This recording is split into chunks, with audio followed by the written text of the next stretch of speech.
Olá, olá, pessoal que segue o canal Gabriela e Arthur Aink. Antes de mais nada, talvez você tenha chegado até aqui pela capa do vídeo. Nós vamos falar sim sobre esse assunto. Às vezes tem uns vídeos que querem pegar like e ficam enrolando, enrolando para dar visualização. Mas fica com a gente que a gente vai conversar várias coisas legais. O que que a gente aprende com o legado do Jô Soares, o que que a gente aprende com toda essa situação ocorrida e também o que a gente se sabe, porque a família não quis divulgar, pouco se falou sobre as causas da morte dele. E também queremos refletir sobre as causas da vida.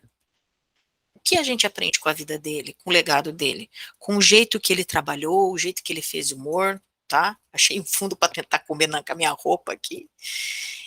E vamos lá. Então curte, compartilha, se inscreve e ativa o sininho.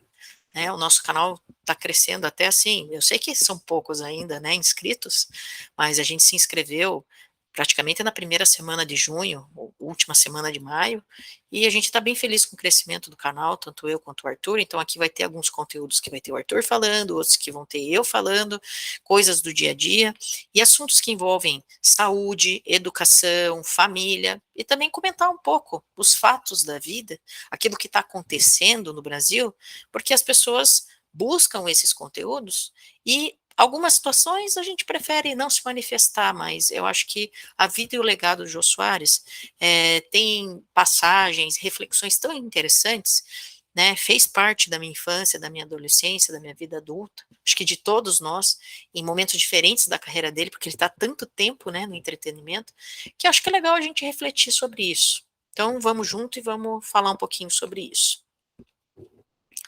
Bom, fomos pegos de surpresa, né? Para começar aí pelo começo, fomos pegos de surpresa ontem. Olha, eu acredito que já era quase umas 10 horas quando eu comecei a ver algumas notificações no celular sobre isso. Falei, primeiro eu olhei assim, achei que não era verdade, porque às vezes a gente vê, né, na internet, no YouTube, umas capas, assim, umas chamadas de vídeo que não são coisas que realmente aconteceram, né, mais assim, para caçar like, vamos dizer assim, né. Aí depois, acho que foi na hora do almoço, assim, que eu parei mesmo para pegar, para olhar alguma coisa no celular, aí comecei a ver, falei: "Nossa, mas acho que é verdade então", porque eu comecei a ver que tinha várias notificações sobre isso, de canais de comunicação, de notícia, de YouTube. E aí, né, todos nós começamos a refletir sobre isso. Poxa, o que que aconteceu? Ele estava internado, as pessoas não sabiam, né, que ele estava internado. Eh, Foi alguma coisa repentina ou não? Mas assim, vamos pensar, ele já tinha 84 anos, né? Então, realmente, né, uma hora todo mundo vai. Ele mesmo já tinha se manifestado dessa forma em algumas entrevistas.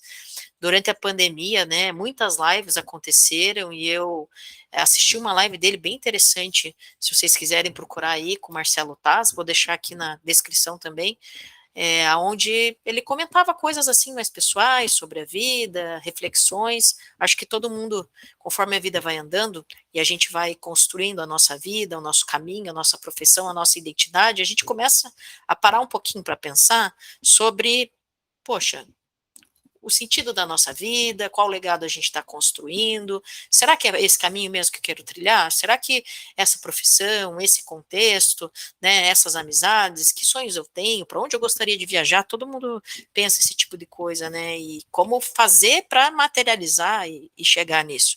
E ele era uma pessoa multitalentosa, né, isso aí é uma coisa que falaram muito na mídia, ontem o dia inteiro, hoje, ele vai ficar alguns dias aí, sobretudo nesse final de semana, noticiando sobre isso, falando sobre isso. E ele era uma pessoa tão interessante que é difícil, ó, se a gente fizesse uma enquete aqui, né, com vocês, se quiserem, deixem aí nos comentários, só para ter uma ideia de que realmente era muita coisa. O que que vocês acham mais interessante de tudo que ele fazia? Né, porque ele era multitalentoso, ele se interessava por muitas coisas, eu não sei, eu acho que o dia dele tinha umas 36 ou 48 horas, como é que ele fazia tanta coisa? Né, e mesmo aí, já passando dos 80 anos, ele continuava produtivo. E aí, esse ponto que eu queria chegar sobre essa entrevista que ele fez numa live ano passado, ou foi no final de 2020, vejam aí no link na descrição, com o Marcelo Taz. E ele falou sobre a morte, e ele falou algumas vezes sobre a morte.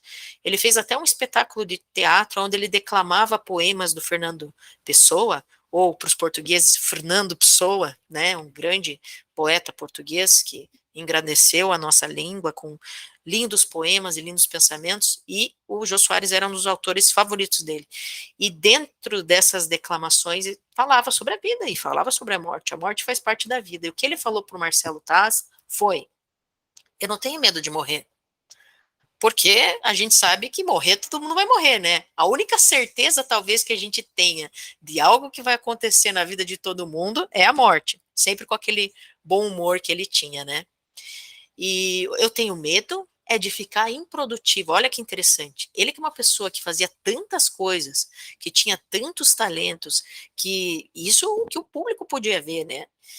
Uma coisa que eu descobri agora, com reportagens e vendo notícias, é que ele era um artista plástico, não sabia, que ele já tinha feito várias exposições, que ele pintava quadros, que ele tinha, né, também isso como um passatempo, mas que acabou virando na vida dele alguma coisa que ele sempre fazia, porque se ele fez ali 5 ou 6 exposições durante a vida, né, era músico, isso a gente via, tinha uma parte no programa dele destinada à música, às vezes ele ia ali, dava uma palhinha, tocava alguns instrumentos, né? Mas o que eu acho que mais nos tocava era, e todo mundo fala isso, que ele conseguia, mesmo, né, ele sendo atípico, assim, no jeitão dele, ser um cara muito elegante, ele passava essa coisa de ser refinado, né?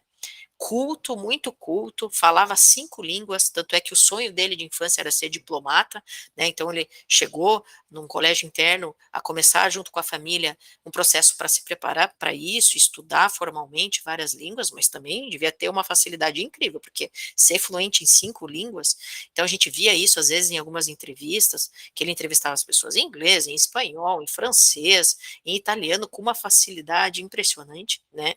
E línguas que ele não se dizia fluente, ele conseguia fazer uma conversa básica, como ele falava um pouco de russo, um pouco de chinês, então, impressionante essa questão, né, dele ser tão envolvido com a cultura, um pesquisador fantástico, né, ele não tinha formação como jornalista, mas vários jornalistas agora repercutiram que ele foi e era um grande jornalista político, na maneira como ele ia atrás dos fatos, a maneira como ele refletia. Ele até fez durante um tempo no programa dele o Meninas do Jô, que eram jornalistas da área de política que iam lá junto com ele analisar alguns fatos, né, sobre o que estava repercutindo no Brasil. Então, poxa, que pessoa plural, que pessoa múltipla. Tinha vários Jô Soares dentro do Jô Soares. Todos nós lembramos do entrevistador, que foi o que ele muito bem fez nos últimos 27 anos, né? Tanto no Jô Soares 11:30 quanto no programa do Jô, né? Então, e o quanto ele inspirava carinho para todas as pessoas com quem ele se encontrava, né? O quanto ele lançou artistas famosos e pessoas conhecidas que estão aí até hoje, como a Cláudia Raia, que eu não sabia. Então a gente começa a pesquisar um pouco para gravar aqui para vocês e começa a descobrir um monte de coisas.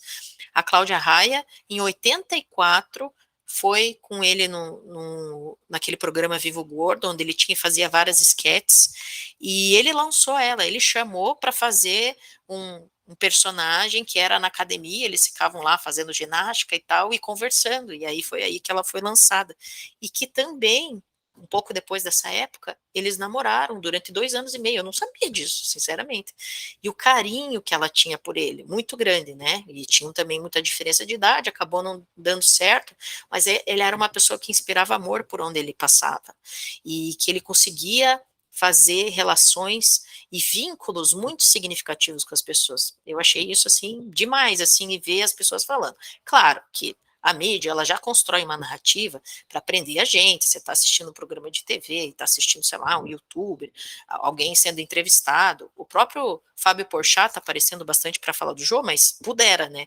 O Jô lançou o Fábio Porchat. O Jô ajudou ele a descobrir a vocação e o que ele gostaria de fazer na vida. Então, ele, com 18 anos, foi com a faculdade, estava no primeiro ano da faculdade, foi com a faculdade, assistiu o programa, que era aí uma tradição, né, de várias caravanas de faculdade estarem na plateia do programa do Jô, e foi ali que ele, do nada, que já fazia graça apenas para os amigos, apenas para o pessoal da faculdade, tomou coragem, mandou um bilhetinho ali na hora do intervalo, entregou na mão do Jô, a produção já ficou meio assim, e o Jô leu, chamou ele no ar, e deu a primeira oportunidade para ele apresentar uma sketch, né, meio desajeitada. É engraçado ver esse vídeo, vou deixar aqui na descrição também, para vocês verem o vídeo da primeira apresentação com 18 anos do Fábio Porchat, ainda calouro na faculdade, aonde ele diz, em outras entrevistas, que descobriu o que ele queria fazer da vida. Ele disse que ele estava super nervoso, demorou um pouco para as pessoas começarem a rir, mas quando o Bira riu, deu o time. Quando ele olhou depois para o Jô e o Jô estava rindo, ele descobriu, é isso que eu quero fazer da vida, né? Disse o Fábio Porchat. Quero fazer as pessoas rirem. E isso é um ponto, para mim, muito alto do que o Jô inspirava na gente. Então, vou falar por mim, né? Eu, enquanto fazia faculdade de informática, a gente tinha que fazer muitos trabalhos de madrugada, né? Era uma rotina bem pesada ali. Como eu fiz duas faculdades e boa parte do tempo ao mesmo tempo e também fazia um estágio, eu não tinha muito tempo. Então, às vezes eu chegava em casa, quando eu não tinha uma outra aula de manhã cedo, eu ficava até tarde fazendo os trabalhos, ou virava final de semana, de sexta para sábado, era bem normal eu ficar estudando, fazendo os meus trabalhos e programando, né? Porque a gente tinha alguns exercícios de programação para programar um banco de dados, para fazer alguma interface. E eu lembro que eu sempre esperava assim, poxa, que legal, daqui a pouco vai começar o programa do Jô, né, começava lá por 11, 11 e pouco, daqui a pouco vai começar o programa do Jô, eu ligava a televisão, ficava trabalhando ali, fazendo meus trabalhos, estudando, e escutando uma entrevista interessante, porque ele sabia ser interessante com qualquer tipo de pessoa, né, e muito se falou também, e acho bem interessante isso, que o Jô Soares era o youtuber da época, não tinha o YouTube, não tinha essa facilidade que a gente tem hoje de abrir uma plataforma e buscar por um tema que a gente quer saber e ter várias e várias opções com vários pontos de vista e de análise. Isso não existia naquela época. Então, foi muito interessante, assim, ver que, assim, quem consegue ir no programa do Jô é porque deu certo na vida, tinha um pouco essa brincadeira, né? A pessoa apareceu no Jô, poxa, que legal. E ele dava oportunidade, não só para pessoas famosas, pessoas que estão na mídia, jornalistas, atores, cantores, não. Se ele viu uma história interessante de alguma pessoa comum, algo que tinha repercutido ou não, mas chegava para ele muitas pautas, muitas pessoas e muitas coisas que a produção garimpava. E ele trazia essas pessoas para o programa, sentava, claro, devia fazer uma conversa, uma entrevista prévia, ele tinha ali os papeizinhos dele, e conforme a entrevista ia andando, ele também saía do script, né? Isso faz a gente pensar, uma pessoa culta, muito inteligente, tinha uma facilidade enorme para escrever, escreveu vários livros, ele também foi durante muito tempo roteirista, depois se tornou ator, apresentador, um humorista fantástico, então ele fazia tudo com muita sabedoria, porque ele era muito culto, lia muito, mas também com humor. E ele falava que o humor é a medida para você conseguir se conectar com qualquer pessoa, mas um humor inteligente, né? E como ele fazia isso bem, né? Então, a gente sentiu muito, né? Em 2016, quando ele se aposentou por não ter mais entrevistas novas, e muitas pessoas naquele último ano pediram para ser entrevistados pelo Jô. Vou deixar aqui na descrição também um vídeo que me emocionou muito, que foi ele e o Roberto Carlos, como uma das últimas entrevistas ali, a última foi com o Ziraldo, também a do Ziraldo eu vou deixar na descrição, que é lindo demais, porque são muito amigos, e o Roberto Carlos cantando para ele, uma música que para o Jô tinha, assim, realmente uma vinculação emocional muito grande, e o Roberto Carlos meio sem conseguir cantar, o Jô Soares tirando óculos e chorando, e um momento de muita emoção. Então, é uma pessoa que inspirou coisas boas, né? E aí a gente para refletir sobre a vida dele, né? E sobre a morte, porque a gente só está falando disso porque ele morreu, e sobre legado, né? Qual é o legado que nós estamos deixando na vida dos outros? Você já parou para pensar nisso? Qual é o legado que você está deixando, por onde você passa, para as pessoas que estão em volta? E outro ponto bem importante, e eu tenho refletido muito sobre isso, né? Quando a gente passa dos 20, dos 30, já está ali, né, com os 40 te recebendo, te dando tchauzinho, estamos quase lá, a gente começa a refletir assim, poxa, eu gosto do que eu faço. Eu acho que sou uma privilegiada, eu amo a área de educação, amo ser professora, ser pesquisadora, poder publicar um artigo, poder preparar uma aula, poder trocar, conversar com os alunos. eu gosto muito mesmo de fazer isso. Só que tem outras coisas na vida que às vezes a gente vai adiando, sabe aquela coisa assim? Você tem um sonho, e aí você pensa assim, poxa, mas não, depois que eu fizer tal coisa, eu vou atrás desse sonho, né? Para mim, assim, esse ano, né, a gente está em agosto, já correu tão rápido, né? Eu pensava assim, depois da cirurgia do Arthur, eu vou pensar em tal coisa. Não, agora estou concentrada no Arthur, nos exames, na cirurgia do Arthur. Quando passar a cirurgia do Arthur, eu vou começar. E claro que a cirurgia do Arthur tomou um tempo importante, foi uma preparação importante. Graças a Deus, agora está quase completando um mês da cirurgia dele e ele está se recuperando muito mais rápido que das outras vezes. E isso, nossa, enche a gente de alegria, esperança e muita gratidão, né, por todos que estiveram ao nosso lado, por todos que nos ajudaram, e principalmente pelas orações, por uma corrente assim de uma energia tão boa, tão positiva, com tantas mensagens de carinho, né? Mas, nossa, quanto me fez refletir tudo isso, sabe? Desde a preparação, a cirurgia, né? O tempo ali, algumas semanas ali que ele ficou no hospital, foram 2 semanas, né? Não chegou a ser tanto tempo. E depois indo para casa, quando você vai para casa, não tem mais aquele contexto, vamos dizer assim, protegido do hospital, que se você tiver uma dúvida, precisar de alguma coisa, você chama o médico de plantão, você chama a enfermeira, então é mais uma adaptação, né? Chegar em casa e o passar dos dias. E a paciência que você tem que ter para entender que cada dia pode ter uma dificuldade, mas vai ter uma pequena conquista, e que nessa recuperação neurológica, algumas coisas que ele fazia antes da cirurgia, ele está tendo mais dificuldade para fazer, ter paciência com esse tempo, mas também entender que é preciso tentar, porque ontem ele não conseguiu, por exemplo, se vestir sozinho. É só um exemplo, né? Mas pode ser que amanhã ele consiga. Então, dá esse tempo e dá esse encorajamento, apoiar sem tirar a autonomia. Então, são vários desafios, assim. Tudo isso me faz pensar, né? E que você pense junto comigo também, né? O que, que é na nossa vida que a gente fica adiando? Um sonho, ou até alguma coisa que lá no nosso íntimo, né? Pode ser que alguém já falou para você, mas você sabe que você precisa lidar com alguma situação. Tem algo que você precisa resolver. Mas a gente se deixa, de uma certa forma, ficar atolado na rotina, sabe? A rotina passa por nós e consome as nossas horas e consome os nossos dias, às vezes com coisas legítimas e boas. Ninguém vai questionar você que você tem que trabalhar, ninguém vai questionar você que você tem que estudar, ou sei lá, cuidar da tua casa, cuidar dos teus filhos, ou respeitar os seus pais e fazer certas coisas que você precisa fazer. Isso é uma questão de rotina, mas como que a gente usa os nossos dias? Como que a gente usa a nossa vida? Até lembrando aqui, tem um salmo que fala isso, né?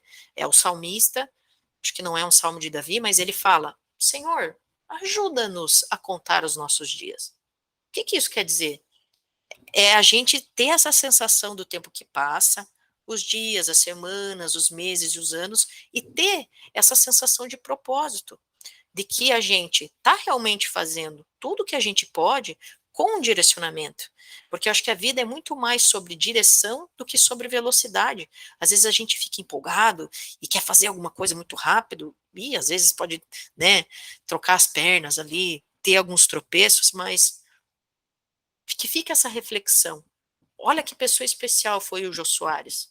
Ele fez muitas coisas. A gente não precisa fazer tantas coisas igual ele, ou não precisa ser super famoso igual ele, mas dentro daquilo que está na nossa vida, aquilo que Deus nos deu, a nossa família, filhos, se você tem filhos, eu tenho um filho super especial que é o Arthur. Sempre tive vontade de ter mais filhos, não tive, pelo menos não até agora. Tenho sonhos, tenho planos sobre isso, né? Tenho coisas que eu gostaria na minha vida, mas como que eu estou movendo a minha história?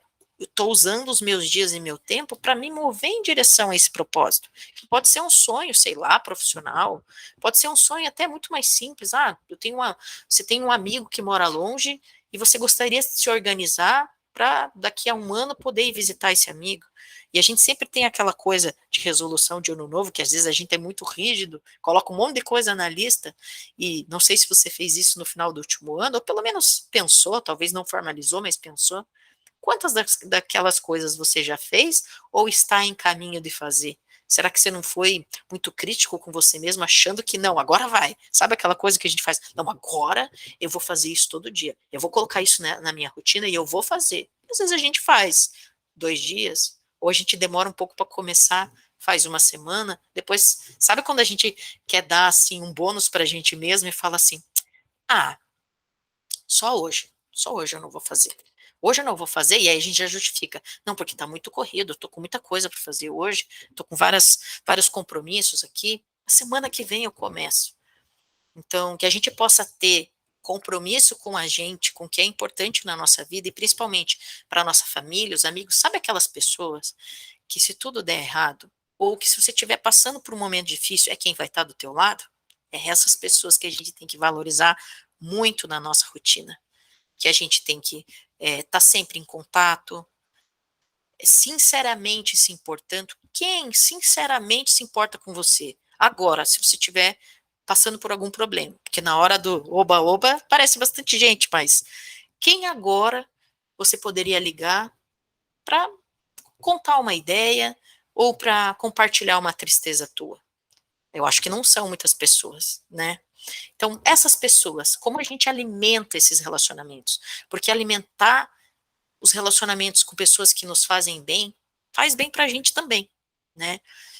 E trazendo para perto do nosso tema, que é o Jô Soares, a gente pensar, poxa, como ele conseguia fazer as pessoas se sentirem à vontade. A pessoa sentava do ladinho dele, ele ia para mais pertinho, assim, e quando ele queria fazer um vínculo, ou talvez abordar um assunto um pouco mais emocional, ele pegava no braço das pessoas, ele tocava ali nas pessoas e olhava com aquele jeitinho e perguntava alguma coisa. Né? A gente tem essas delicadezas com as pessoas de olhar no olho e falar assim, sabe, encostar assim no ombro da pessoa e falar, eu sei que não tá fácil, mas vai passar, né? Tudo na vida passa. Até a uva passa. Eu sei que não tem graça nenhuma essa piada, mas enfim. Piada de tiozão, né? Às vezes eu faço dessas. E se você também veio por esse vídeo por causa do tema, e para a gente refletir um pouco também sobre o motivo da morte dele, ele já estava idoso, 84 anos, era uma pessoa bem discreta com a sua vida pessoal, apesar de ser uma pessoa muito querida por todos os lugares que ele passou, né? Diz que ele entrevistou mais de 20 mil pessoas, você sabe o que é isso? Formalmente, né? Formalmente ali no programa dele. Então, meus queridos, que essa pessoa, né, Jô Soares, faça a gente refletir um pouco sobre a nossa vida, sobre legado, sobre como a gente vive os nossos dias, o que, que a gente valoriza e o que é importante, porque às vezes o que é importante é uma coisa tão simples, é alguém que está ali do teu lado no dia a dia, ou é alguém que você ama muito, que faz um tempo que você não vê, às vezes porque está morando em lugares diferentes. Vamos pagar um pouco o preço daquilo que alimenta a nossa alma e nos faz ficar bem, fortes e felizes? Vamos pensar um pouco o que, que a gente está valorizando, com o que a gente está gastando nossos dias, e como disse o salmista, vamos aprender a contar os nossos dias, vamos aprender a usar esse tempo para realizar os nossos sonhos, e mais, colocar os nossos sonhos diante de Deus, né, nos concentrar, fazer aquela reflexão de será que esse sonho que eu estou tendo é isso mesmo? Será que o caminho que eu estou trilhando não poderia ser melhor? Eu não posso ser melhor para a minha própria vida e para quem eu convivo? Né? E que a gente siga o exemplo dessa grande pessoa, né? Jô Soares, que parece que foi internado no dia 28 de julho, estava no Hospital Sírio-Libanês, ele internou algumas vezes já esse ano, mas por ser muito discreto, né, ele foi visto publicamente apenas em maio do ano passado, tomando o reforço da vacina, e aí filmaram ele no carro, ele dizendo, poxa, que as pessoas tinham que realmente se vacinar e que isso era muito importante, mas ele não estava mais saindo e aparecendo, então ele já devia, né, tá assim, ficando progressivamente doentinho, não foi nenhuma tragédia que aconteceu com ele, né, mas assim, como ele disse mesmo para o Marcelo Taz, um dia todos nós vamos. Eu não tenho medo de morrer. Morrer faz parte da vida, isso é uma certeza que a gente tem, né? O que eu não quero é me tornar improdutivo. E o que é ser produtivo? Não é só ganhar dinheiro e fazer muitas coisas, mas produzir alegria, como ele fez, produzir conhecimento, que com uma simplicidade tremenda ali nas entrevistas, ele conseguia passar conhecimento. E que a gente possa um pouquinho sempre estar compartilhando o que a gente sabe. Ah, mas eu sei pouco. Mas o que você sabe, compartilha com as pessoas. Compartilha coisas boas, coisas positivas. Se todo mundo compartilhar uma coisa boa, quantas coisas boas a gente também não vão chegar até a gente no nosso dia a dia. Então, que comece pela gente. Tá bom, pessoal? Então, não aconteceu nada demais, não foi uma mega tragédia. Ele internou com problemas respiratórios algumas vezes e no último dia 28 com uma pneumonia, e acho que o quadro dele foi se agravando um pouquinho e foi a hora dele. Ele cumpriu a sua missão, cumpriu com esse legado tão bonito e que seja uma vida cheia de alegria, de conhecimento, que nos estimule a ser assim também. Então, os nossos aplausos a essa pessoa maravilhosa, um beijo, igual ele fazia, e que a gente possa aprender muito com esse legado. Então, se você acompanhou a gente até aqui, que bom. Quem ficou até o final do vídeo, escreve aí nos comentários. Tô aqui, vou saber que você ficou até o final do vídeo. E, gente, ajuda esse canal a crescer. Vamos juntos. Você vai poder dizer que bem no comecinho do canal você já estava por aqui assistindo a gente. Então, curte, compartilha, estimula outras pessoas a se inscrever por aqui também, tá bom? E se você não ativou as notificações, sempre que tiver um vídeo novo, vai aparecer para você. Então, além de se inscrever, confere ali se você está inscrito mesmo e ativa aquele sininho que fica do lado para você receber todas as notificações, tá bom? Um grande beijo, meu e do Arthur, e até o próximo vídeo. Tchau, tchau.